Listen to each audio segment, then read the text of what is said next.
Hi, care members. Welcome to our first Benedictine Care study session with the video series. Tonight we're going to go through chapter 1 together, stability of intention, turning towards.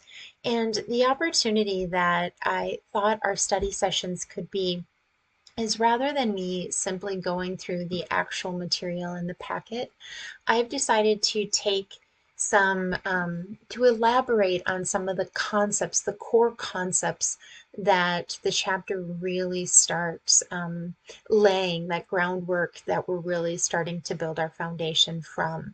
So in Benedictine Care, chapter 1, as you're reading, it introduces the very first question and the most important question that Benedictine Care is asking. And this is the very foundation of everything that we are working on together in Benedictine Care. And that question is, what if nurturing and reconnecting with our spirit is our true and only first to do? So in chapter 1, you have the image of the juggler and having that feeling of compartmentalizing body, mind, and spirit, and that each one, when they're compartmentalized, has this individual to-do list that we're obligated to do successfully. We're obligated to keep all of them in the air and juggling to then get the result that we want. We are in this impossible situation of feeling that we need to do that successfully every day, every week, every month, every year, that we must do something better before we can get the result that we want. So in Benedictine Care, we want to dissolve that and start reframing of really how do we experience and reconnect with the quality of life that we are seeking. And rather than it being an obligation and to-do list, and first I must control this, what if we take the trust and the leap of faith in thinking that if I relax, if I become more willing than willful, that maybe this reconnection is actually the true source of my sustainability to do transformative change. All of Benedictine Care, beginning right away in chapter 1, again with that foundation of how we start trying to answer and have a spiritual practice around our question of reconnection, all of Benedictine Care starts with turning towards. Chapter 1 introduces the practice of how do we start turning towards and shifting our attention back to the divine in the most ordinary of lifestyle choices. All of our work together comes down to this first intention. Each chapter then simply begins to elaborate on what that experience is really like when we consistently start doing this in those daily, multiple times a day, daily lifestyle choices. So as we're having conversations and as we're, discussing our challenges at the group meetings or on the forums, I really want all of us, like if it, that to really bring front of mind first is collectively turning towards and individually turning towards and bringing that presence into our conversations as well. And when we're looking at and hearing challenges from individuals, it's such an opportunity to help remind them, like our living community is our chance to be with individuals with that common intention, that we can help point that person back and guide and companion them to asking, have you turned towards? What do you hear when you turn towards? This is the very foundation of Benedictine Care. All of Benedictine Care also then comes down to enlarging our sacred sliver of space before choice. So in chapter 1, when you're introduced to shifting this attention and turning towards, what you are turning towards and stepping into is this sacred sliver of space. this sliver of space, these moments that we have before a choice. And what the benefit is of when you start standing in that space, if you start having more space and time in that moment before a choice. So all of our chapters come down to elaborating on how do the contemplative practices nurture and expand that sacred sliver of space before that choice, and to continue to look at and untangle what that experience is when we really do that, and how do those two meet. What is our experience like standing there, and then what is that experience of what can we do with our spiritual practices to actually enlarge that space, to give us more room to move within it before a choice. And all of Benedictine care comes down to listening with the ear of our hearts, as stated in the Rule of Benedict, to the divine and the ordinariness of life. Each chapter is going to elaborate again on that experience as we do that together in our living community with individuals that have that common intent. Our main characters introduced in chapter 1, that as we turn towards and stand in the sacred sliver of space, the main characters that we are quickly introduced to is our lighter voice and our darker or shadow voices. This is really, these two are who we're really going to start looking at how they developed and how we can better align them so that our mind and our shadow voices can actually, rather than just ignoring them and resisting them and repressing them, we're going to explore what happens if we start integrating them. What if we start listening to them and have them be at service to our lighter voice? So right away in chapter 1, our first introduction is just to start distinguishing between the lighter voice, which is also our inner wisdom and our true self, and those darker shadow voices, which we call in chapter 1 our advocates or our bullies, and that's the false self from other contemplative terminology. In chapter 1, we are introduced to this sacred sliver of space. And it is so foundational to our work together because it is, as I've mentioned, it's our attention and our stability. So when we bring in our Benedictine value of stability, it is our stability right here in this tiny space before a choice that will ultimately and consistently and long term determine which choices we make. So it's right there, it's that moment that we can influence and align our behaviors with what we want to do, with what we actually do. But in this moment, when we turn towards and when we stand there, when all of a sudden we disrupt the automatic pattern and we're standing there, in this moment, you're going to begin to hear both physical and spiritual static. We're going to talk often in Benedictine care about what this static is and how it feels. The biological static, the physiology, is going to want to regulate the distress that you're feeling. Chapter 1 starts talking about the nerve impulses that create patterns and why they formed, how they were actually protective at one time, and how our opportunity now is to evolve them with our new resources. But that biological static is significant, and it can be when we stand in the quiet and can hear it. That's when having your community, and that's when having Benedictine care and having the expectation of what is going on and knowing that it's very natural and expected, that's an experience that we're going to have together. You're also going to feel spiritual static in this space.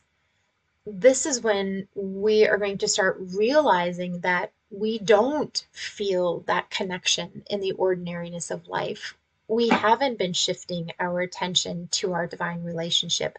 And if this is now the premise that this is our source of strength, and that this could be what helps give us the ability to make transformative, sustainable changes, it can get pretty catching our breath when we realize that we don't feel it, when we don't feel like we have that connection. And if that's the source and we can't connect it, how are we going to function?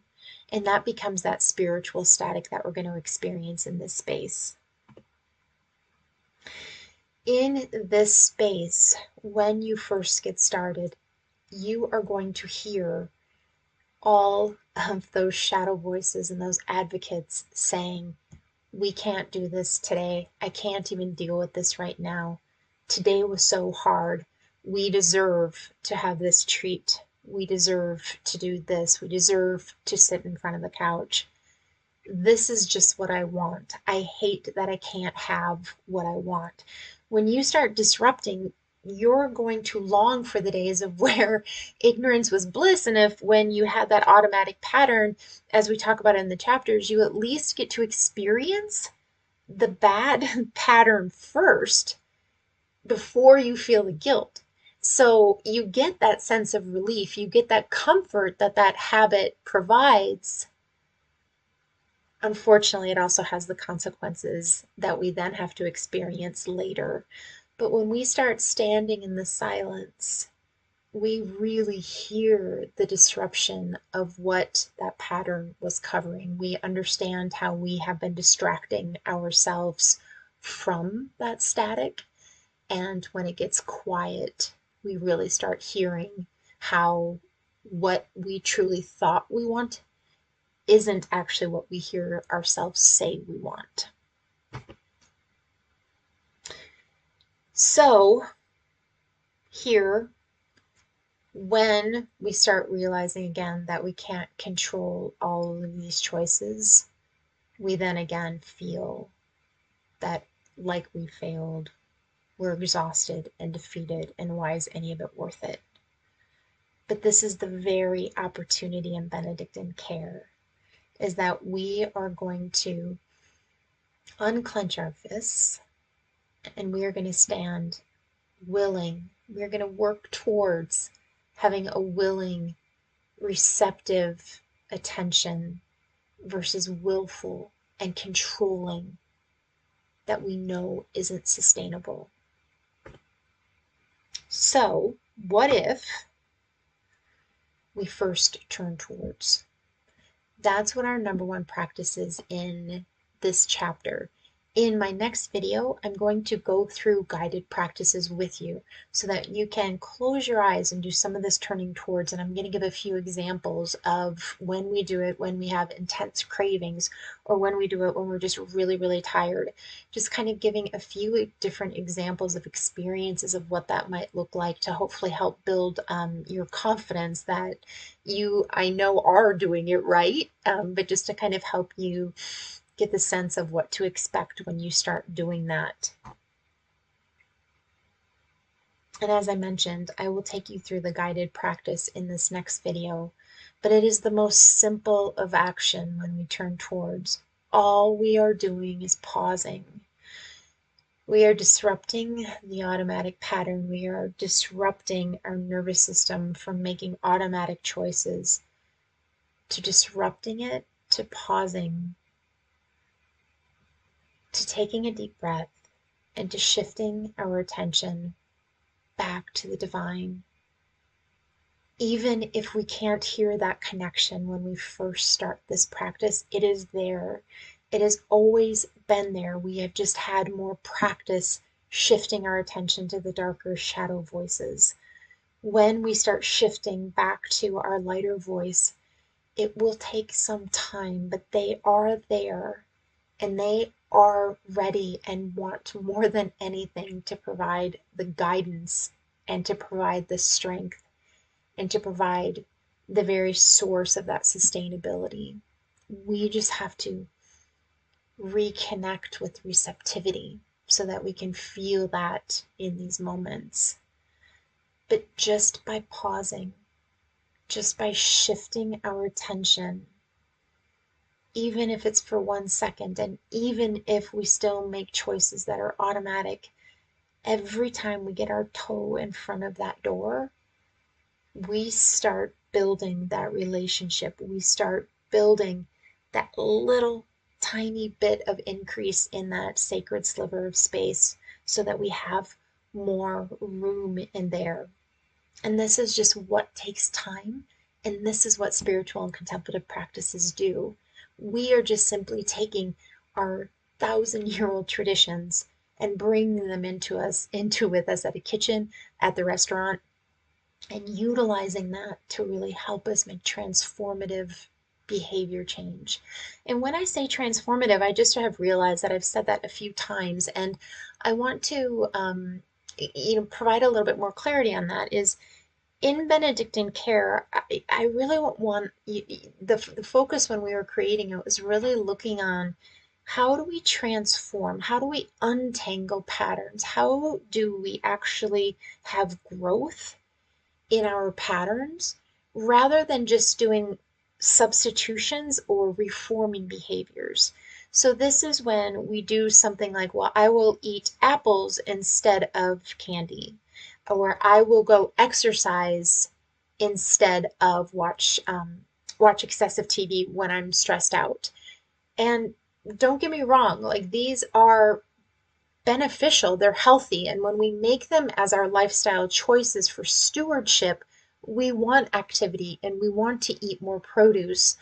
But the important thing is to really start feeling what is that felt sense within you about why you're using those behaviors.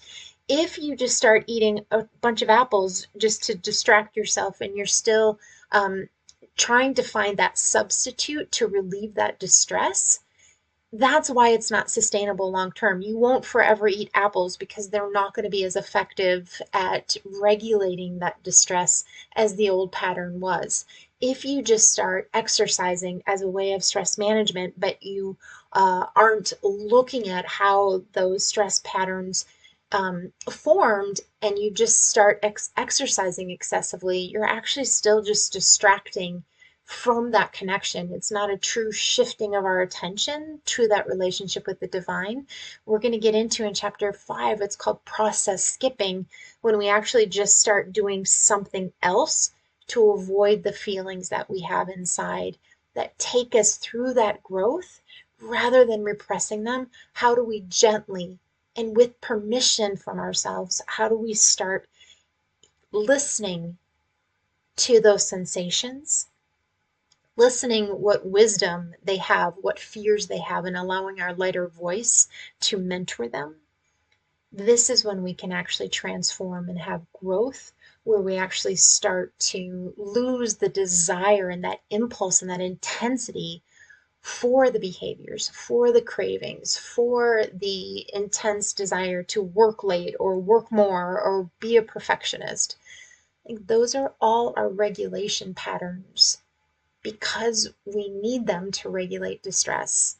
So once we can start having practices that allow us that quiet, we're going to look together at how do we transform instead of just substitute. So that's what those differences are between those two. Then we just need to act, right? So once we can get aligned with our lighter voice, once we know what we really want to do in our simple practice of turning towards, then we act. And it really is that simple. And we're not going to get it right every time. And we're not going to act aligned with our true selves all the time. We're going to get it wrong. We're going to stumble. We're going to fall. But as the monastic tradition says, what we do at a monastery is we try, we fall, and we get back up. And that's what we're going to do together in Benedictine care. So first in chapter 1, we're going to become aware of this chatter. Then in chapter 2, we're going to go into stability of voice. Once you start being able to distinguish between the lighter and the darker shadow voices, we're going to look at what do you really start hearing? What is that experience when you really consistently start turning towards? We're going to start understanding what's going on in your mind, and how do you start discerning those voices, and what do you do? How do you treat each of those voices when you hear them? In chapter 3, we're going to go into stability of heart. This is when we're going to start expanding. One of the primary ways that we can enlarge that sacred sliver of space is through contemplative practices and giving daily dedicated time to bonding with the divine. And that's what centering prayer and other contemplative practices. It is this dedicated time where you say you are an important relationship and I want to bond. It's our bonding time where we just listen. I just listen to you. In other forms of prayer and other forms of spiritual practices, there's beautiful ways of actually us speaking to the divine and speaking to God. In our contemplative practices, we're going to look at how can we start listening, using time to actually listen to the divine. And that's what we're going to explore in chapter 3. We're going to move from our mind into our heart of hearts. And then in chapter 4, we're going to bring this all together in stability of faith. We're going to start realizing that I'm bonding, I'm enlarging the sacred sliver of space, I'm turning towards more frequently during the day. But what if, as I start untangling, I start realizing that I'm not really trusting still that the divine really is there? What if I have a history with my spirituality that is not allowing me to feel trust taking those steps out on that tightrope? So we're going to look at that and we're going to validate that, and we're going to acknowledge that, of course, if we don't have trust, it's going to be hard for those advocates to say, okay, I will listen for guidance from the lighter voice, but until we establish trust, and that's what faith is, we're going to have a hard time doing that comfortably. So we're going to take a look at that together in chapter 4, and we're really going to bring it all together about how our contemplative practices and how this discernment is reconnecting our heart of hearts, our lighter voice, with our advocates, being at service to our lighter voice, using the tremendous faculties that are our mind and our body. We want to bring them all along, our physical, our mental, and our spiritual, into an integrated whole that we move forward with and that we bring forward to our community and to our relationships. That's where we're going. So there is chapter 5, which is stability of hope, and chapter 6 is stability of love. We'll do introductions on those as we go, but really chapters 1 through 4 is our first nugget, is our first way of looking at, this is the big picture. So when you're reading each chapter, it's intended that they're just partial pieces of the puzzle. If you had the full story all at once, it would be more overwhelming. And because Benedictine care emphasizes practice, we just want to introduce one practice at a time and then listen to your inmost wisdom of where, when we consistently do that one practice, where does that lead us? And we need time for that experience. Then we'll have another chapter available. We'll go deeper into that experience. So that's where we're going together. I think that is a little bit longer of an overview than I was expecting. I hope this was helpful. This is our first one with the chapter study complements with these videos. So please, in the comments, let me know, or at our group meetings, let me know if this is helpful, if there's other aspects of the chapters and the printed materials or the actual program materials that I could elaborate on to make it even more helpful. So I really want to hear from you of how I can evolve them as we continue to go through chapter 6. And like I said, following this video, there will be a guided practices. I think that will be really important, where you can just close your eyes and I'll do guided practices with you. So until then, thanks so much for listening. Jot down all of your questions, ask them either in comments below, out on the forums, or bring them to the group meetings. And if you need to, like if you really want to talk something through, I really encourage you to schedule a Thursday open office hours. It's those 10-minute check-ins just to say, hey, you know what, like, this is what I'm thinking about this. Am I thinking about it right? And we can just have some private conversation. So I welcome those as well. All right. Talk to you very soon, and look forward to seeing you at our next group meetings. Bye-bye.